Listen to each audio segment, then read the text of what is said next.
एक बार एक बौद्ध भिक्षु अपने शिष्यों को उपदेश दे रहे थे। उन्हें समझाने की कोशिश कर रहे थे कि जिस प्रकार एक बीज को जमीन में डाला जाता है, फिर धीरे धीरे बीज अंकुरित होता है और फिर वह एक पौधा बनता है, और फिर वह पौधा विपरीत परिस्थितियों को सहते हुए कभी धूप कभी बरसात फिर भी वो बड़ा होता जाता है और कई वर्षों के पश्चात वह फल देना शुरू करता है। लेकिन इंसान के सबसे बड़ी गलती यही होती है कि जब वह मेहनत करता है तो उसे उसका फल तुरंत चाहिए होता है। लेकिन प्रकृति में ऐसा कहीं भी नहीं होता। जो मेहनत हम आज करते हैं उसका फल हमें भविष्य में मिलेगा, और फल मिलने से पहले हमें भी विपरीत परिस्थितियों से होकर गुजरना पड़ेगा। और अगर हम उन परिस्थितियों में हार मान लेते हैं तो हमें अपनी मेहनत का फल कभी नहीं मिलेगा। यही अटल सत्य है और इसी तरह हमारी प्रकृति काम करती है। बौद्ध भिक्षु ने अपने सभी शिष्यों को संबोधित करते हुए कहा कि तुमने अपने जीवन में ऐसे बहुत से लोगों को देखा होगा जो शुरुआत में बहुत मेहनत करते हैं, लेकिन कुछ समय बाद जब उन्हें मेहनत का फल नहीं मिलता तो वो निराश हो जाते हैं और फिर उसके बाद मेहनत करना भी छोड़ देते हैं। लेकिन कुछ समय बाद उन्हें एहसास होता है कि अगर हम ऐसे ही मेहनत करते रहते, उसी काम पर लगे रहे होते, तो आज हमें कामयाबी मिल गई होती।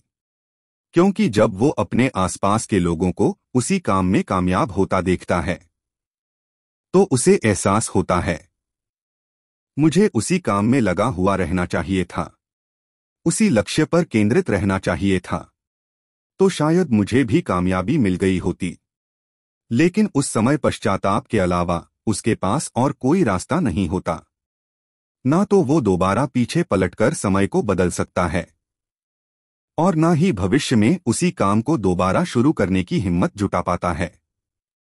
जब भिक्षु अपने शिष्यों को उपदेश दे रहे थे, तभी उनका उपदेश एक बुजुर्ग आदमी भी खड़ा होकर सुन रहा था। और फिर वह अचानक से बीच में बोल पड़ा। उसने कहा, गुरुवर, मेरी उम्र काफी ज्यादा हो चुकी है।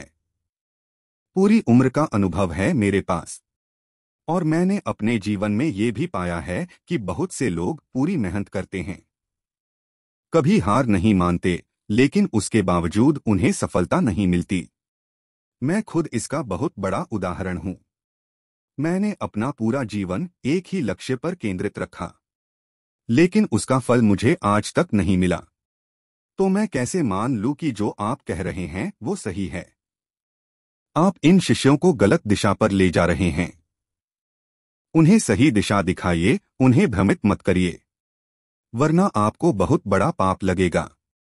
गुरु ने मुस्कुराते हुए कहा, मैं तुम्हारे पूरे जीवन की शंका केवल कुछ समय में दूर कर सकता हूं, लेकिन उसके लिए तुम्हें समर्पण की भावना रखनी होगी। अगर तुम समर्पित होकर वो करोगे जो मैं कहूंगा, तो तुम्हारे मन के सारे संशय दूर हो जाएंगे। फिर तुम्हें सही मार्ग पता चलेगा कि सफलता के लिए किस तरह कदम दर कदम आगे बढ़ा जाता है। अगर तुम कुछ दिनों के लिए मेरे आश्रम में रहने को तैयार हो तो तुम्हें वो रास्ता पता चल जाएगा।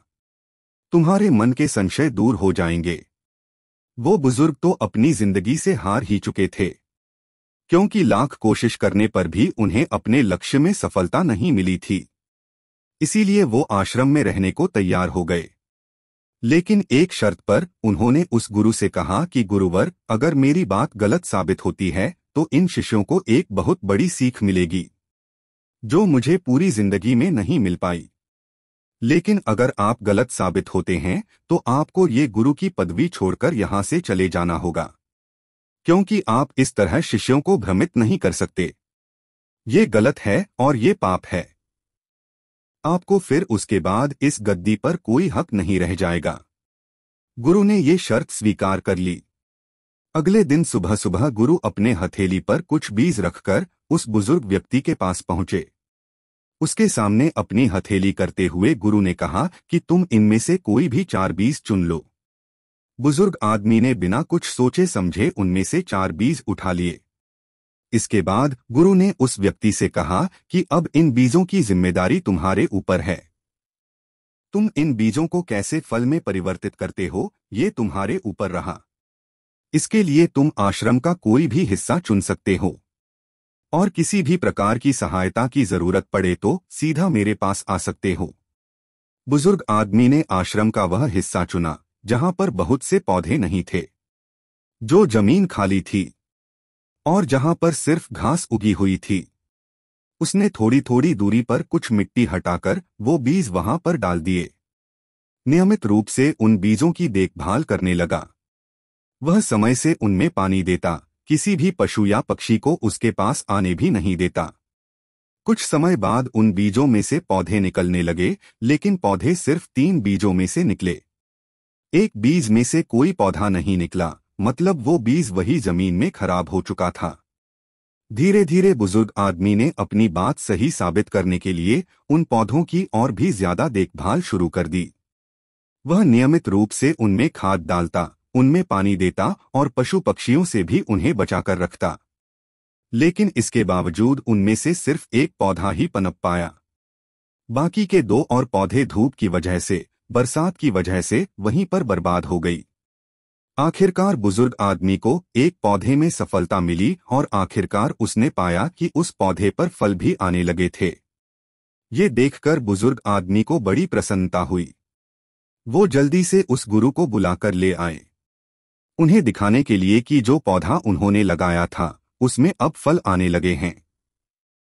गुरु ने जब ये देखा तो उन्होंने बुजुर्ग आदमी से एक सवाल पूछा। उन्होंने पूछा कि मैंने तुम्हें 4 बीज दिए थे, लेकिन उसमें से सिर्फ 3 ही पौधे बन पाए और तीनों पौधों में से सिर्फ एक ही पेड़ बन पाया जो आज फल दे रहा है। ऐसा क्यों हुआ?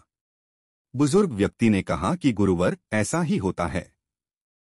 हर बीज पेड़ नहीं बनता, लेकिन 4 बीजों में से एक तो पेड़ बना। क्या ये कम सफलता है? इसके बाद संध्या समय उपदेश का वक्त हो चला था। सभी शिष्य अपने अपने स्थान पर उपदेश सुनने के लिए बैठे हुए थे। इसके बाद गुरु उस बुजुर्ग व्यक्ति के साथ वहां पर पहुंचते हैं और सभी शिष्यों को संबोधित करते हुए अपनी बात आगे बढ़ाते हुए कहते हैं कि जमीन में बीज डालते वक्त अक्सर हम लोग बीज की गुणवत्ता और उस जमीन के बारे में ख्याल ही नहीं करते। किस तरह का बीज हम उपयोग में ला रहे हैं और किस तरह की जमीन पर वो उगेगा, यानी कि पौधा बनेगा और कल को फल देगा, इसके बारे में हम सोच विचार नहीं करते। हमारे हाथ में जिस भी प्रकार का बीज आता है, हम बिना कुछ सोचे समझे उसे किसी भी तरह की जमीन पर फेंक देते हैं, जिससे कि वह पौधा नहीं बन पाता। उसी प्रकार अपने जीवन का लक्ष्य चुनते हुए हमें बहुत सतर्क होना पड़ता है, क्योंकि अगर हमारे बीज रूपी लक्ष्य की गुणवत्ता अच्छी नहीं होगी तो हमें भविष्य में नाकामयाबी ही हाथ लगेगी। इसीलिए हम किस प्रकार का लक्ष्य चुनते हैं, उससे हमें भविष्य में क्या फल मिलेगा, ये हमें पहले ही सोच लेना चाहिए और उस बीज को अपने मन में पूरी तरह से बैठा लेना चाहिए। इसका अर्थ यह है कि आर मन इस धरती की भांति है, जमीन की भांति है और लक्ष्य एक बीज की भांति है। इसीलिए उस बीज को जमीन पर डालने से पहले उस जमीन को भी साफ करना जरूरी होता है। अक्सर हम कभी भी बीज को जमीन पर डालते वक्त ये नहीं सोचते कि उस जमीन को भी तैयार करने की जरूरत होती है। वहां से खरपतवार हटानी पड़ती है, घास इत्यादि हटानी पड़ती है, उसमें पानी देना होता है और फिर वो जमीन कहीं जाकर तैयार होती है। वही बात हमारे मन पर भी लागू होती है। अक्सर हमारे मन में जो भी विचार आता है, दूसरों से प्रभावित होकर जो भी लक्ष्य हम निर्धारित करते हैं, वो पूरी तरह से सटीक या सही नहीं होता है। वो दूसरों से प्रभावित होकर लिया गया फैसला होता है। लेकिन अगर हम ध्यान के द्वारा अपने मन की जमीन को खाली कर देते हैं, अपने मस्तिष्क को विचारों से खाली करके निष्पक्ष होकर उस लक्ष्य के बारे में सोचते हैं, विचार करते हैं और ये देख पाते हैं कि भविष्य में लक्ष्य मुझे किस प्रकार के फल देगा, तो फिर वो बीज हमारे मन में और भी गहरा बैठता चला जाता है और उसका परिणाम हमें भविष्य में उसी रूप में मिलता है। ये 2 बातें याद रखते ही हम अपने लक्ष्य में कामयाब हो जाएं। ऐसा भी जरूरी नहीं होता, क्योंकि विपरीत परिस्थितियां हमेशा आती रहती हैं। लेकिन एक समझदार आदमी हमेशा जानता है कि विपरीत परिस्थितियां उसे मजबूत बनाने के लिए आती है, ना कि उसे कमजोर बनाने के लिए। लेकिन कुछ लोग विपरीत परिस्थितियों से हार मानकर अपने लक्ष्य को बीच में ही छोड़कर चले जाते हैं, जो कि एक इंसान की सबसे बड़ी गलती होती है। क्योंकि पौधा तो फल तभी देगा जब वो पेड़ बनेगा, लेकिन हम उसका पेड़ बनने का इंतजार ही नहीं करना चाहते। एक पौधा नाना प्रकार के विषम परिस्थितियों से होकर गुजरता है। कभी बहुत ज्यादा गर्मी होती है, बहुत ज्यादा धूप होती है, तो कभी आंधी तूफान और बारिश आ जाते हैं। लेकिन अगर वो उन परिस्थितियों को सहन नहीं कर पाएगा, तो वो कभी भी पेड़ नहीं बन पाएगा, फल नहीं दे पाएगा। उसे मजबूत पेड़ बनने के लिए उन परिस्थितियों से होकर गुजरना ही पड़ेगा। इसी प्रकार एक इंसान को भी समाज के ताने सहने पड़ते हैं। कई लोग कहेंगे कि इतना वक्त हो गए इसको काम करते हुए, लेकिन इसको सफलता नहीं मिल रही। ये तो मूर्ख है, इतना समय कौन देता है किसी काम में। लेकिन ये सब विपरीत परिस्थितियां होती हैं, और जो आदमी इनको पार कर जाता है, वो अपने लक्ष्य के लिए और भी मजबूती के साथ तैयार होता रहता है। और आखिर में यह सब काम पूरे होने के बाद एक इंसान की सबसे बड़ी ताकत होती है उसका संयम। उसको इंतजार करना पड़ेगा, उसे संयम रखना होगा, उसे चुप रहकर निरंतर अपने लक्ष्य की तरफ बढ़ते रहना होगा।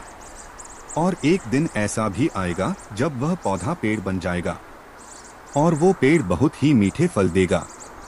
क्योंकि जितना समय एक पेड़ को बड़ा होने में लगता है, उतने ही मीठे फल उसके पाए जाते हैं। इसीलिए जिंदगी में कभी हार मत मानना, अपने लक्ष्य की तरफ निरंतर बढ़ते रहना।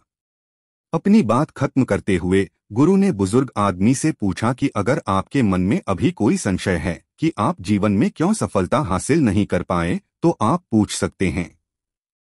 लेकिन जो बातें मैंने बताई है, अगर आपने उन बातों का पालन किया होता तो आप जरूर कामयाब हो गए होते।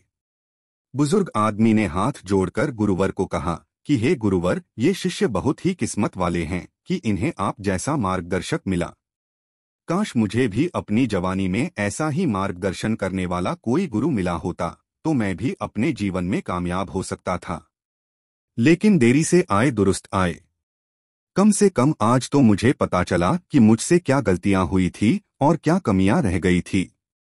शायद मैं अपने बच्चों को सही शिक्षा दे पाऊं, शायद उन्हें सही रास्ता दिखा पाऊं। आज मेरी आंखें खुल गई, लेकिन दर्द इस बात का है कि मेरी आंखें इतनी देर से खुली है। अब मेरे पास करने के लिए भी कुछ नहीं बचा। अगर अब मैं ये ज्ञान ग्रहण कर लूंगा तो मेरा इससे क्या बदलाव होगा? ये सिर्फ दुख और पीड़ा देगा कि मुझसे ये गलतियां हुई। गुरुवर ने बुजुर्ग व्यक्ति की पीठ थपथपाते हुए कहा कि जिंदगी में ज्ञान ग्रहण करने के लिए कोई उम्र नहीं होती।